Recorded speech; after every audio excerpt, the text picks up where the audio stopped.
কি রে, নিজের স্ক্যামের কথাটা শুনলি? কি হচ্ছে? এবার তো বুঝতে পারলি যে তোর দাদা কেন হতে পারেনি ডাক্তার, এইসব স্ক্যামের জন্য।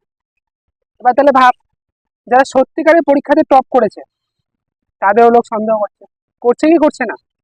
এবার ভাব, যদি আমি পরীক্ষা দিতাম, বা আমি যদি দিতাম তাহলে কি হতে গেলে ভাব। আমার তো একটা বদ অভ্যেস আছে, যে পরীক্ষাতে টপ করা। এই অভ্যেসটা তো আমি পাল্টাতে পারি না। এবার যদি আমি টপ করতাম, সবাই তাহলে কি করতো? সবাই আমাকেও সন্দেহ করতো। ভাই, সবার আগে ভাই মান সম্মান। তাহলে এসব ছোটখাটো পরীক্ষা না, টপ করার জন্য আমার জন্য কোনো ব্যাপার না।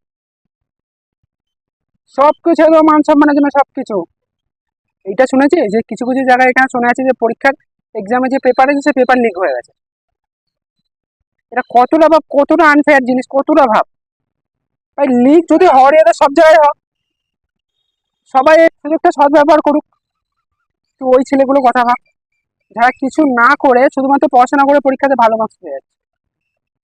কিন্তু ওই ছেলেগুলো কথা তো আমরা ভাবছি না, যারা কত কষ্ট করে পরীক্ষার পেপারটা নিয়ে এসে সেই পেপার থেকে ওরা ওদের মধ্যে সেম মার্কস পাচ্ছে। এগুলো কি চলে? এগুলো কি মানা যায়? সত্যি খারাপ। কিন্তু আবার ওই কথাটা শুনেছিস, কিছু কিছু ছেলে আছে 30 লাখ টাকা দিয়ে কোশ্চেনের পেপার কিনছে। এবার যদি ভাব, আমি আমার বাবাকে গিয়ে বলতাম যে বাবা, আমার 30 লাখ টাকা দাও, আমি কোশ্চেনের পেপার কিনবো, বাবা তো আমাকে অনায়াসেই দিয়ে দিত। কিন্তু এই ছোট মোটো কারণের জন্য কি বাবা কিডনিটা বিক্রি করা কি ঠিক? কি বল?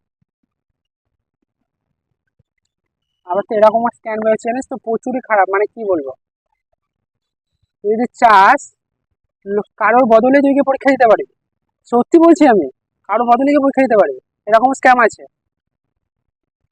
আমাকেও একজন বলেছিল এইভাবে, জানিস তো, যে কারো পরিবর্তে গিয়ে পরীক্ষাটা দিয়ে আসতে, ওনার পরিবর্তে গিয়ে পরীক্ষাটা দিলে তাহলে তোমাকে আমরা এত টাকা দেবো। কিন্তু আমি বললাম যে আমাকে আগেই টাকা দিতে হবে।